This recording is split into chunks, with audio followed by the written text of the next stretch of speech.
YouTube, TikTok, Instagram, Facebook, email, just a few platforms that eat into our time as content creators and leave us spinning in circles, creating nothing and overwhelmed with how behind schedule we are. It's a crap feeling, but it's something that we can improve and gradually become fine-tuned content machines. So I decided to take a short course by content creator extraordinaire Ali Abdaal and see if he could help me and you become more productive.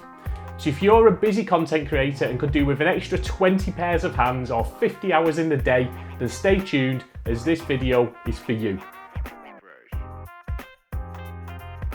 Have you ever sat down ready to crank out some content, laptop ready, camera set up, but you just need to quickly check one thing on your phone, one really quick Google search, and boom, like a tiptoeing ninja, time has crept up on you and you realise you've just spent 3 hours watching dog videos on TikTok. Or maybe this one rings a bell. You know when you put the laptop away as it's time to go and pick up the kids from school? Maybe you'll get another chance later when they're fast asleep and you can work on your own thing. Imagine! Well, maybe this could help.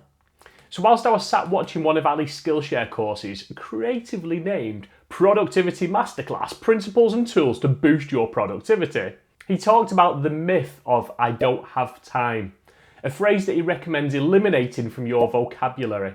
What does he mean by this? Look, no matter who you are, where you live, time is the greatest leveler. We all get 24 hours a day. Yes, some of us have more responsibilities and commitments that use that time, but we still have it. We aren't limited by time, we're limited by the choices we make when using our time. For example, I'm badly out of shape and need to go to the gym, but I don't, even though I understand and appreciate the benefits of me being fitter and healthier. But no, instead, I'm halfway through season 5 of Better Call Saul on Netflix and I've got moobs that make a glamour model envious. And unfortunately, that's how I'm choosing to spend my time. And it's the same with YouTube. So as I record this, it's been about 2 months since I published a video. Now I know all of the reasons why I want to be successful on this platform, so why the heck aren't I publishing? Well, it's because I'm making other choices of how I spend my time, like watching Ali's course, binge watching TV, DIY, trying to get my garden all finished, my day job, and so on. I have the time, I just choose to spend that time elsewhere. So how do we try and make better choices?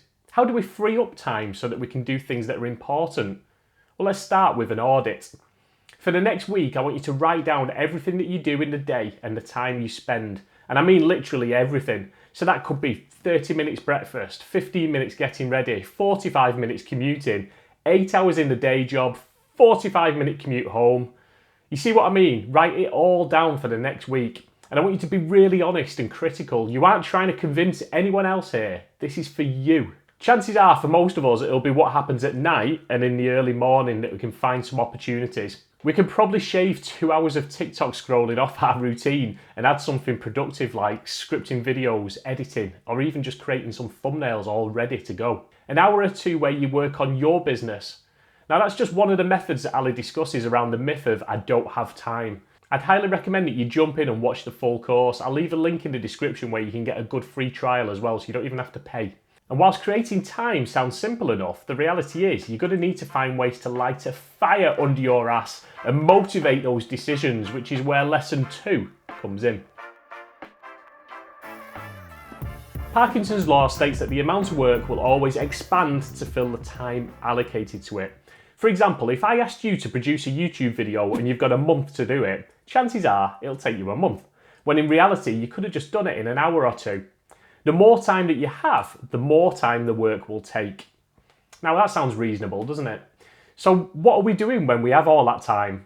Well, we aren't doing the things that we should. Instead, we're procrastinating and falling behind. So one thing we can do to fix this is to set deadlines, artificial deadlines that we schedule in. So going back to that YouTube video that you're creating, you can estimate how long it takes to script, record, and edit that video.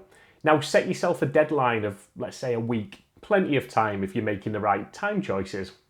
But there's a problem here, isn't there? It's an artificial deadline. You know that, your brain realises that, and if there's no consequences of missing that deadline, are you really motivated enough to achieve it? Probably not. Now here's the genius part. You're going to set yourself a consequence, put something on the line. Now, Ali suggested paying your friend or sibling money if you don't achieve something when you should. The thought of losing out financially could be just the motivator for you. I did something similar on my channel when I first started. I set a challenge to create 100 videos in 100 days, and I then told all my friends and family because these people matter to me. I was scared of failing or looking stupid. It lit a fire that made me get up early every day, start planning my video, ready to publish that evening when the day job had finished. I did not want to fail. So pick a task, estimate how much work realistically is involved, set a deadline, and then make yourself accountable to that date in some way. Now, whilst this is a great motivator, it is a pressure tactic. Personally, I like pressure, but I know others who would sooner rage quit and cry themselves to sleep over the possible consequences, which is why lesson 3 should not be ignored. Can you read a book with a TV on in the background whilst humming a song, rubbing your belly, patting your head and hopping on one leg? No, me neither. But in all seriousness, multitasking could be killing your productivity. So multitasking is basically switching between tasks constantly. Starting to write your scripts, but then checking your phone and searching on Google, then noticing that an email's just come in that you need to send a quick reply to. Oh, how's that video script going again? So when we switch from one task to the next and then back to the first, we have what is called attention residue, which means we're still thinking about the thing we just switched from. Now, one of the key ideas in productivity is recognizing that focusing on one thing at a time is better than doing multiple things. It feels productive when switching tasks, but it's ultimately less productive than doing tasks one at a time. So how do we fix this? Well, one thing that Ali talks in depth about is flow state, which is that feeling where you become totally immersed in what you're doing. Now, I mentioned before that I get into a flow state watching Better Call Saul on Netflix. But think about your content creation. When you're reading, writing, maybe video editing, or working on some graphics, the hard part is starting and remaining distraction free. But once you really get into it, it's incredibly satisfying, or at least I think it is. So how do you get into a flow state? Well, if you take anything away from this video, let it be this. You need to remove as many distractions as possible and create an environment that you're comfortable in. So there are lots of things that we can do. Firstly, turn your phone off. Better still, go and put it in another room. Now, if you need to use any technology for your work, then at least disable notifications and anything else that could interrupt you. Also, look around you. Do you feel comfortable? Is the area you're working in clean, clutter-free? Or is that pile of old clothes going to bug you enough to distract you? I have literally just spent 40 minutes tidying my crap all of a room out before I started recording this, because otherwise I'd see it out the corner of my eye and it'd drive me mad. Now, you're going to settle in for a few hours focused work here, so make sure you feel at ease with everything around you and there are as few distractions as possible.